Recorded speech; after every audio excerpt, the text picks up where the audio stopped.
Ang salitang salamat, Panginoon, ay isa sa pinakamakapangyarihang salita na pwedeng bitiwan ng isang anak ng Diyos. Ito ay tumatagos sa puso ng Diyos. Be ye thankful. May 4 na laman ang salitang be ye thankful. Sa 4 na puntos sa 3 minuto, mayroon tayo 12 minutes. Sermon. Pakinggan po. Ano po ang 4 na laman ng be ye thankful? 4 na letter F. Unang F ay faith, friend, post, and purpose. Thank God for our faith. Thank God for our friend. Thank God for our post. And thank God for our purpose.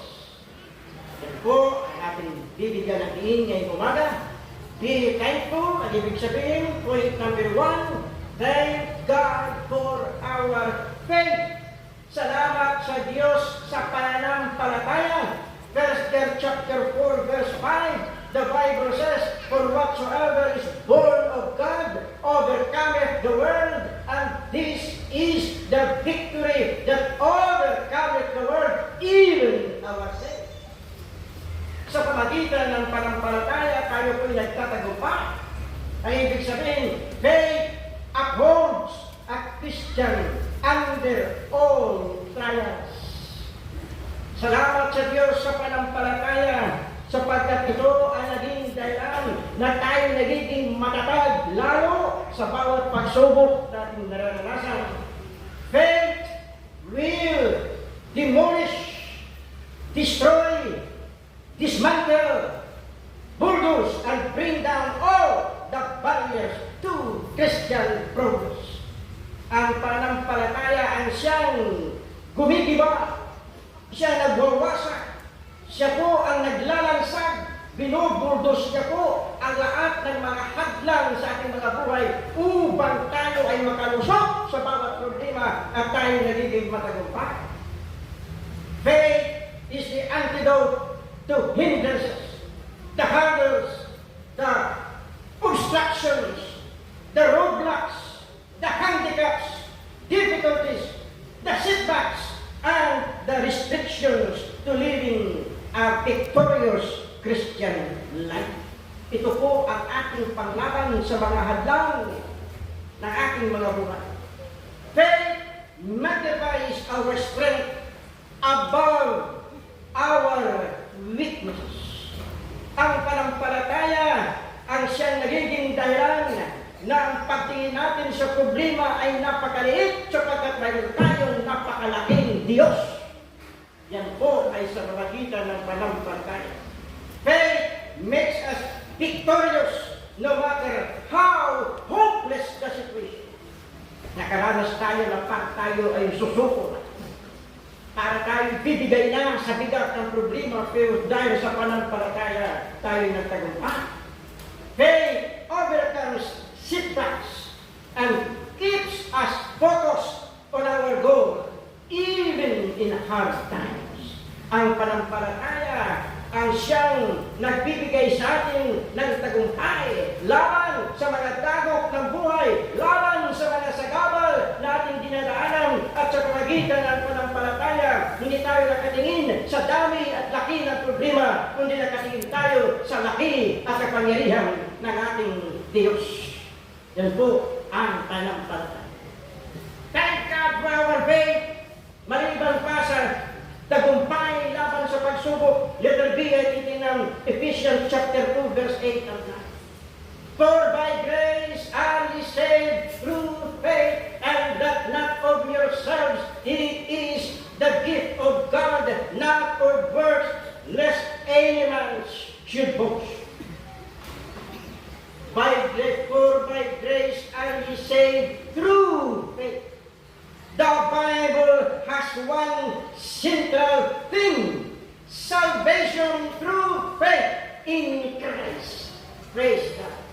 Salamat sapagkat ang Biblia ay isa, ang sentro na pinagkukunan ng katiyakan ng mga anak ng Diyos na ang kaligtasan ay nanggagaling lamang sa panampalataya, hindi sa relihiyon, hindi sa kayamanan, hindi sa gawa, kundi sa pamagitan lamang ng pagtitiwala sa kapangyarihang ginawa ng Ama na ibinigay si Jesus para ang tao ay mangaligtas. Faith is the bridge we walk across to meet God on the other side to go over to the eternal. Panampalataya ang naging tulay upang maabot natin ang buhay na naghihintay sa buhay na walang hanggan. Faith is the security for our eternity. Yan po ang katiyakan na tayong lahat ay papunta sa tahanan ng Diyos at maging kasama siya sa walang hanggan. It is the guarantee of our salvation. The Bible says, for by grace are ye saved through faith. Faith is both the passport and the visa that secures our entrance into God's kingdom. Ang passport po ay pirma ng gobyerno natin na pwede tayong pumunta sa labas ng ating bansa. At ang visa po ay pirma ng ibang bansa para ikaw makapunta sa kanila. Kaya ang ating pasaporte at ang visa ay pirmado ng ano? Ng dugo ni Jesus. Na yan ang siyang magiging dahilan na tayo'y makakalabas sa daigdig na ito at tatanggapin tayo doon sa tahanan ng Diyos. Thank God for our faith. Point number 2, thank God for our friend. Salamat sa isang tunay na kaibigan. Ang tunay na kaibigan ay pumapasok kapag punong-puno ka ng problema. Hindi lumalabas at iiwan ka. John chapter 15, 13, 14, and 15. Greater love hath no man than this, that a man lay down his life for his friends. Ye are my friends, if ye do whatsoever I command you. Henceforth I call you not servants, for the servant knoweth not what his Lord doeth, but I have called you friends. For all things that I have heard of my Father, I have made known unto you. Kayo ay aking mga kaibigan, sabi ng Panginoon.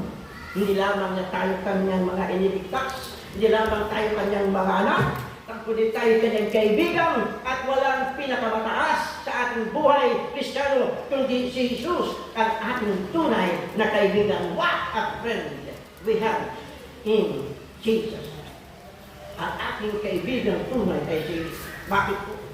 Even when you have failed, Jesus is right there with you, ready to pick you up and restore you to wholeness. Jesus is a faithful, dependable, and trustworthy friend. He doesn't hide from us. He doesn't ignore our supplication. He attends to us and listens to our complaints. He doesn't want us to be afraid. He knows us better than we know ourselves. He loves us more deeply than anyone else ever could. And He will be our friend for the endless ages to come. Praise. Siya ang ating kaibigan.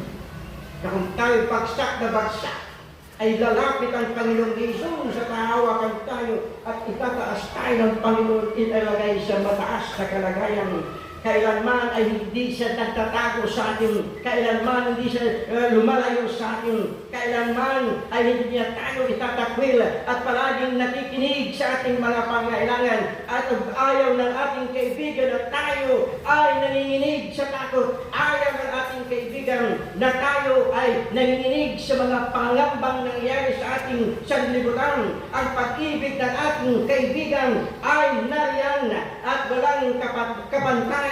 At ang maganda sa ating kaibigan, mas alam niya kung sino tayo kaysa pagkaalam natin sa ating sarili. Ang ating kaibigan ay sasamahan tayo ngayon, bukas, hanggang sa walang hanggan. Thank God for our friend. And point number 3, thank God for our host. Hindi lamang salamat sa Diyos sa panampalataya sa kaibigan, salamat sa mga kalaban, salamat sa mga kaaway ng ating buhay.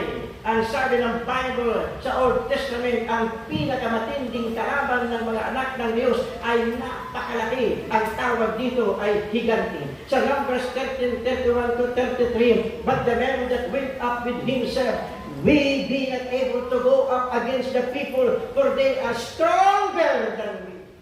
And they brought up an evil report of the land which they had searched unto the children of Israel, saying, the land though which we have gone to search it is a land that eateth up the inhabitants thereof. And all the people that we saw in it are men of great stature. Mga higante. And there were so the giants, the sons of Anak, which come of the giants, and we were in our own sight as grasshoppers, and so we were in their sight. Para kami mga tipaklong lamang kung ihambing kami sa harapan ng aming kaaway na sila'y mga higante. Maybe today, you are facing some kind of giants. Not just a person. A giant in your health. A giant in your finances. A giant in your family. Yan ay mga higante, hindi lamang tayo ay natatakot harapin sapagkat higante ng ating kalusugan. Karamdaman na hindi natin kayang pagalingin. Karamdaman na para bagang kunti-kunti tayong iginugupo. Yan ay isa sa higante ng ating buhay. Higante ng ating mga pananalapi, pangailangan sa pamilya. Di alam kung saan kukuha ng pampatrikura, di alam kung kukuha pambayad sa utang, pangailangan sa pambayad sa kuryente, sa tubig, lahat yan. Yan po ay mga higante ng ating buhay na ang akay at nanay at mga anak hindi alam kung ano ang kakainin bukas, hindi alam kung anong gagawin sapagkat sa lahat ng pangailangan, yan po ay higante ng ating buhay. At listen, kung bayo kayong mga higante ng ating buhay ngayong umaga, God can use your giants, the one that is trying to push you down. He can use them to push you up. Yung higante na siyang akala mo ibabagsak ka, kung ikaw lamang ay lalaban sa mga higante niyan, itataas ka niyan. Yan po ay nangyari sa isang batang Pasig. Sa 1 Samuel chapter 17 verse 45, then said David to the Philistine, thou comest to me with a sword and with a spear and with a shield, but I come to thee in the name of the Lord of hosts, the God of the armies of Israel, whom thou hast defied. This day will the Lord deliver thee into mine hand, and I will smite thee, and take thy head from thee, and I will give the carcasses of the host of the Philistines this day unto the fowls of the air, unto the wild beasts of the earth, that all the earth may know that there is a God in Israel. And David put his hand into his bag, and took thence a stone, and slang it, and smote the Philistine in his forehead, that the stone sunk into his forehead, and he fell upon his face to death. Ito ang higante ni David. Marami naman. David would only be known as an ordinary shepherd boy if it wasn't for Goliath. Goliath was strategically placed in David's path, not to defeat him, but to promote him. Without Goliath, David would never taken the throne. Nang dahil kay Goliath nakilala si David, at dahil kay Goliath si David ay naging hari. Praise God. May kasabihan, little trials without Jesus will break you. Big trials with Jesus will make you great. Yung maliit na problema, pag walang Diyos, sisirain ka na. Gugupuin ka na. Pero yung malahiganteng mga problema, malabundok ng mga problema, nakasama mo ang Diyos, itataas ka na. Mga minamahal, opposition and challenges are an opportunity to test you and rise to the next level. Kapag ikaw lamang ay lumaban sa mga higante na mga problema, ito ay pagsubok lamang sa iyo. At kapag ito'y iyong nalampasan, dadalhin ka sa isang mataas na bahagi, higher ground. Last point, number 4. Thank God for our faith. Thank God for our friend. Thank God for our hope. And number 4, thank God for our fortress. Fortress means place of defense. Protection against large-scale attacks. Kung nakikita ko kayo ng Intramuros sa Manila, yun po ay fortress. Nilagay yun para panangga sa mga kalaban. In our lives, we all have fortress. We run to when we are in danger. Mayroon tayong muog na tatakbuhan sa oras na tayo ay inaatake ng kalaban at sa oras na nanganganib ang ating mga buhay. Psalm chapter 91 verse 2, I will say of the Lord, He is my refuge and my fortress, my God, in Him will I trust. Bago po ako magtapos, every one of us who is living and breathing is going to encounter a battle. Physical battles, emotional battles, spiritual battles, health battles, financial battles, relationship battles. Lahat yan ay laban natin, laban sa ating kalusugan, laban sa ating damdamin. Kung minsan may problema sa ating spiritual na kalagayan, sa ating kalusugan, sa ating pangailangan, sa ating tahanan, sa ating mga samahan, sa ating tahanan. Jesus comes in to make us winners. Kapag dumating matinding laban, pumapasok ang ating Panginoon at Jesus Christ ay magsabi sa iyo at sa akin, anak, the Lord shall fight for you. At tiyak ang tagumpayan. God is our best national defense. And God is every believer's defense. Siya po ang pinakamatinding Secretary of National Defense. At siya po ang matinding taga-depensa ng ating mga buhay. Our defense and our offense against the enemy is Jesus Christ. Ang ating panangga, ang ating panglaban sa ating kaaway ay si Jesus Christ. No place is more secure than to be in God's hand. Kung mayroon namang pinakamatibay at pinakaligtas na lugar, ay yung ikaw ay sa kamay ng Diyos. We are secure not because we hold tightly to Jesus, but because Jesus holds tightly to us. Tayo po ay matatag. Hindi natutumba, hindi nahuhulog, hindi napapahamak, hindi sapagkat nakahawak kay Jesus. Nagiging matatag tayo sapagkat si Jesus ang humahawak sa